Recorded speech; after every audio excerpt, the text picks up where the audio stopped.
Welcome all of my corporate professionals. So in today's video, we're going to talk about how to pass probation.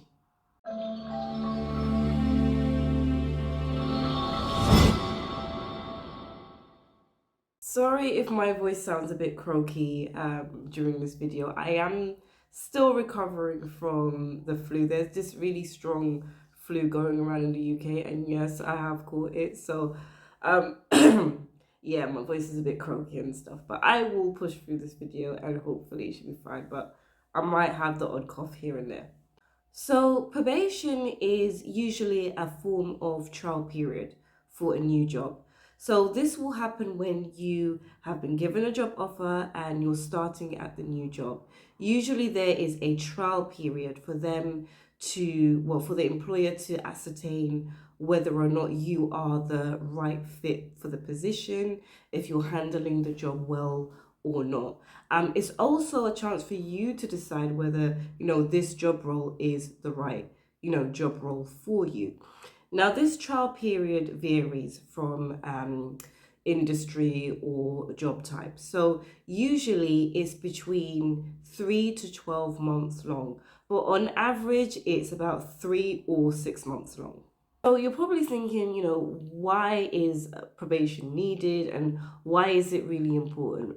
Well, the main reason why probation is important is because it's a trial period, okay, which means you have to actually, prove yourself during this period. And I find sometimes a mistake that some people can make is, they've gone through the whole interview process, they've got the job offer, and they think that's it, right? They're no longer being tested. They've secured the job. They can now just go into work like any other employee that's been there over the probation period. No, it's not that easy. You really have to be on your A game at the probation period.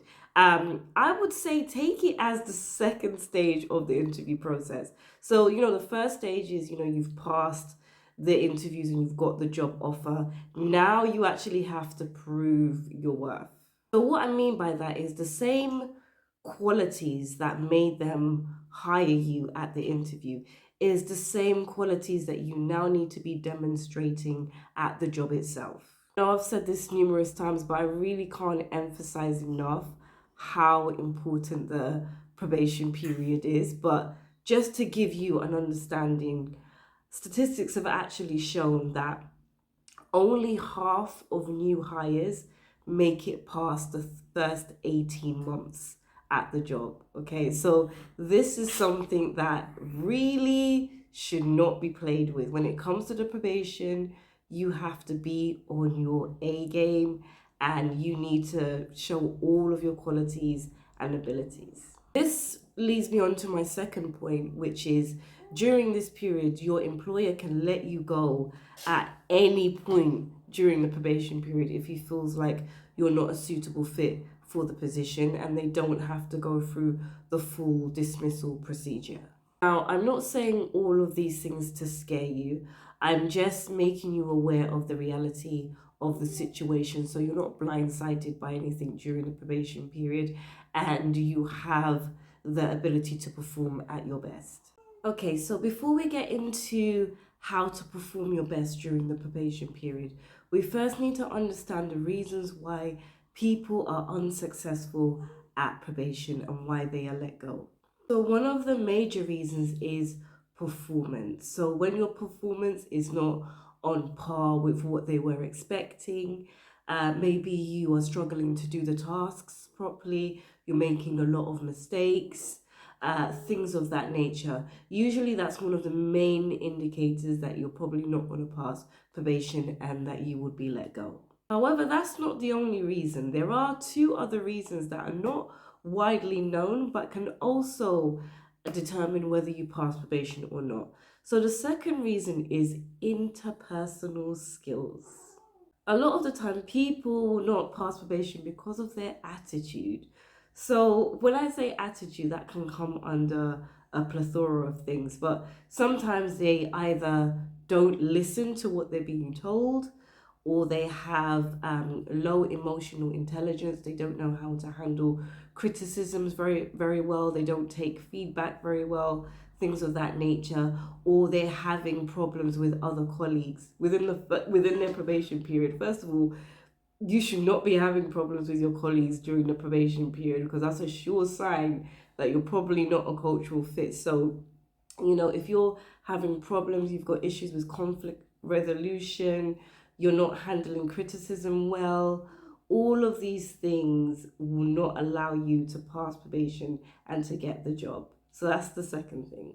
And the third major reason is lack of motivation. So you're just not enthusiastic. You kind of look like you don't want to be there. You don't look happy. You're kind of like, yeah, very blasé about everything. That shows that, you don't have interest in the position. You don't have passion for the job. And no one wants to hire somebody that looks like they don't want to be there, or they're not really that interested. So, before I go any further, if you are currently job searching right now and you are getting interviews but find you're facing constant rejection and wondering why you're not getting hired, then I have the solution for you. I have a free interview confidence webinar, which is teaching candidates how to pass the interview by being confident and how to go about having confidence at the interview. I'll leave the link below. Whew. Okay, so now let's get into the tips on how to ace the probation period. So, my first advice is to be approachable. Please do not miss this step. And I say this because a lot of the time when we start at a new job, we're so focused on trying to prove our worth, and we dive straight into, the job, and we've put all of our efforts into that we completely forget about the social side of things. But it is just as important as, your performance at the job as well, because they're also looking for if you're a cultural fit. And it's not even just about, the employer assessing you, it's for your own mental health as well. If you come into a job and you're just focusing on your work, people are going to look at you as, okay, she or he is somebody that, doesn't like to connect with other people, they're quite antisocial. And what that causes is problems later on. So let's say, okay, you understand the job role now, you spent 6 months and you understand the job role, but okay, you've done all of that, but now you're a complete recluse. And even if you try and be approachable, people already have a negative first impression of you because you didn't make the effort to get to know anyone and you were just to yourself. So it's very important that you treat being approachable very important. So, how do you work on your approachability? Well, there are a few ways you can do it. First of all, in your facial expressions, make sure that you are smiling when you can and you have a very positive persona to you. Now, when I say smiling, I don't mean fake smiling, I mean genuinely smiling when you're around people, or even if you're just walking around the office, whatever it is, just make sure that you look happy and you're smiling, so you have a warm energy that people are attracted to you by. Second tip that really helps in terms of making friends and building that connection and rapport is lunchtime. When you can, make sure that you go up to some of your colleagues and just ask, where are the favorite spots for lunch, or where do you guys usually go for lunch? Usually at this point they will say, oh, we go here, why don't you come with us? And they will invite you to lunch, or you ask if you can go to lunch with them. This is very important in just building that social environment that's healthy for you and also your colleagues at the workplace. That way you get to know a bit about them. When you're at the lunch, ask about them, what backgrounds they come from. Just light talk, but it makes them see you as somebody that they can interact with, and that's really, really important in building that connection and rapport.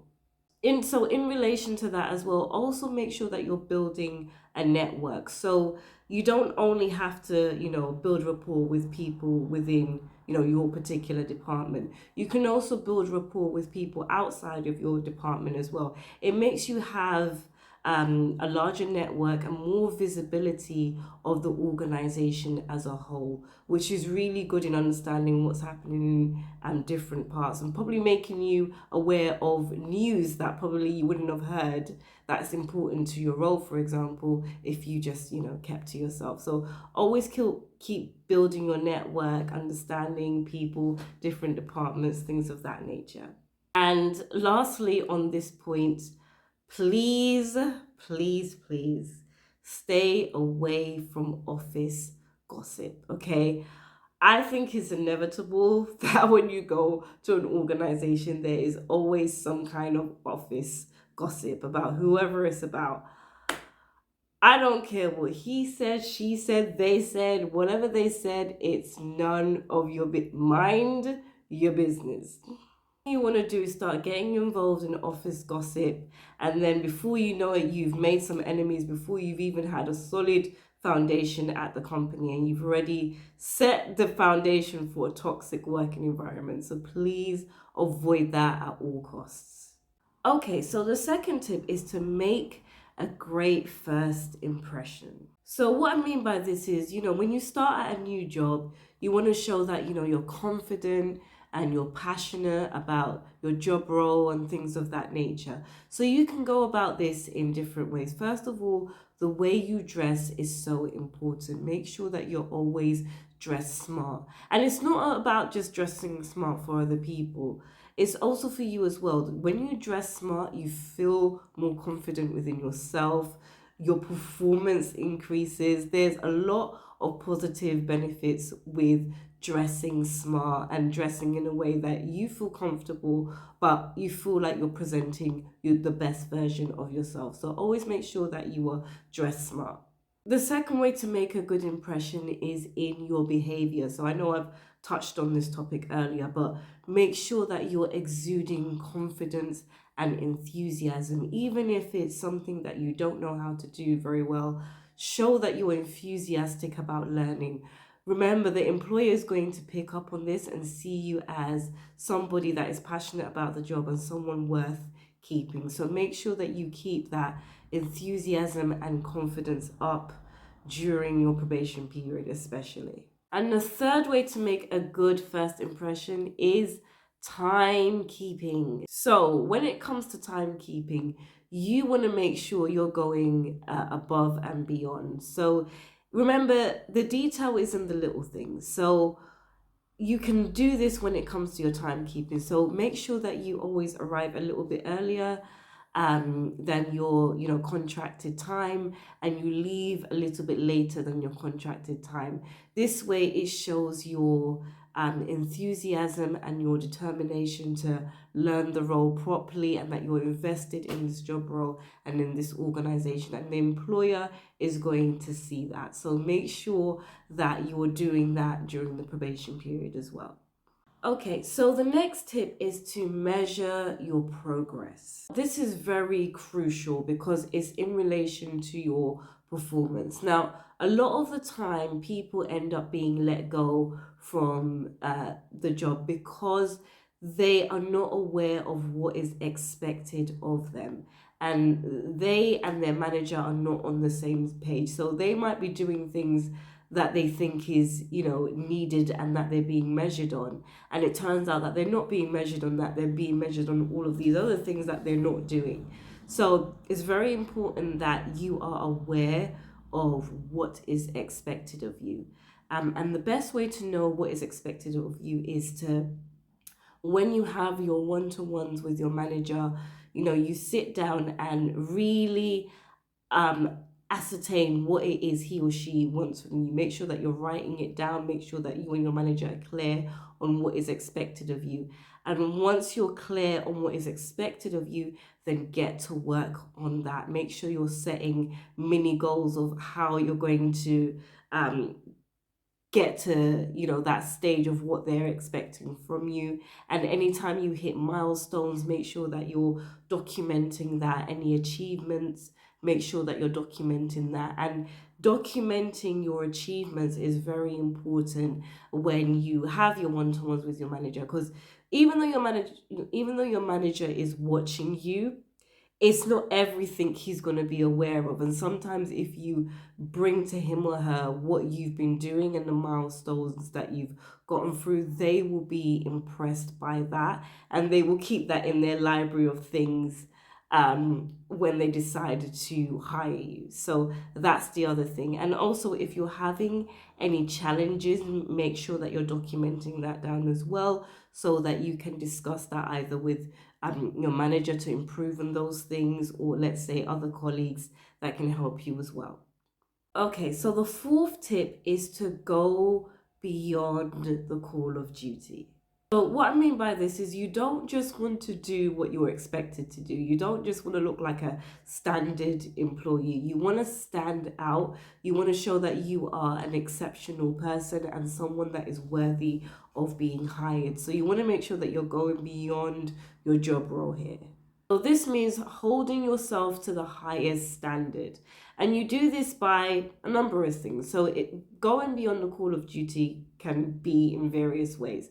But one of the best ways to do it is to find opportunities where you can go beyond the call of duty. And it doesn't have to be something huge or big. It can be little things that you're doing, right? So an example of that might be, let's say you're helping a busy colleague with some of their workload, or you're taking on a new task that's not part of your job description, and you're honing in on your skills with this new task that you're doing. All of this is going to impress the employer, and the employer is going to see you as a valuable employee.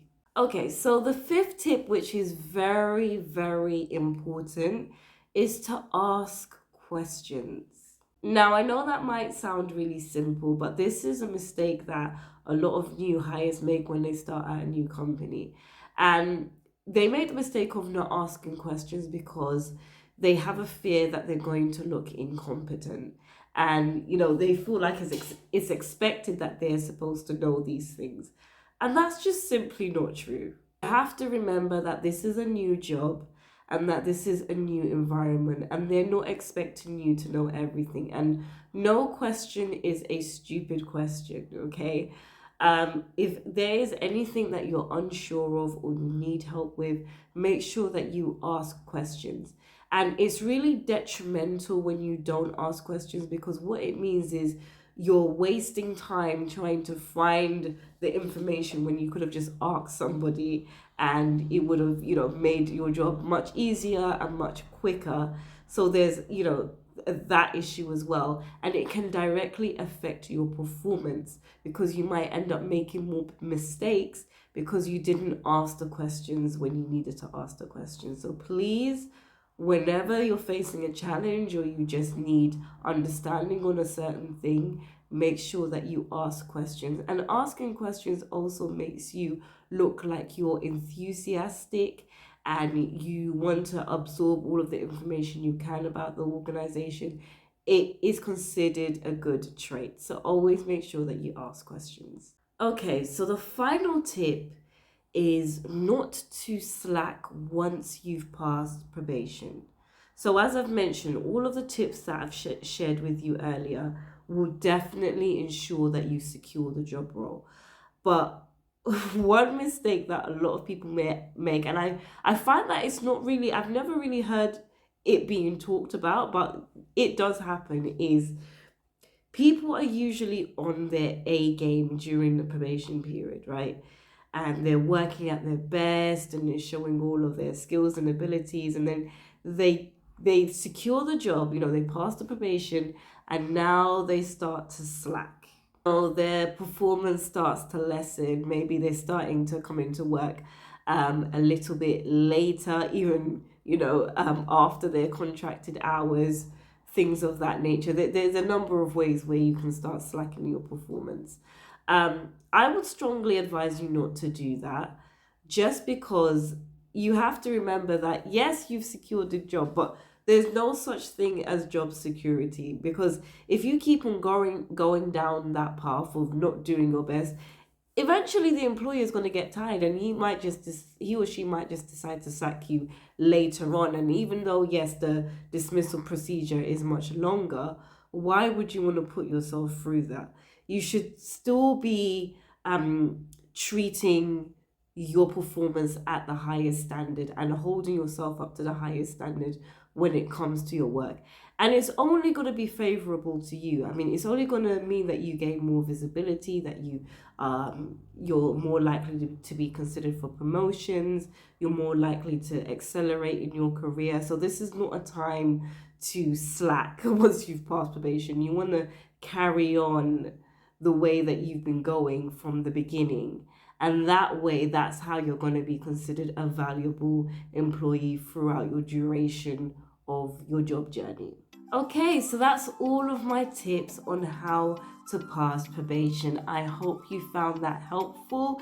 Please let me know what tips you're going to follow to pass your probation. And if you haven't subscribed, please subscribe to my channel for everything job related and how to pass the interviews and get your dream job. I'll see you in the next video.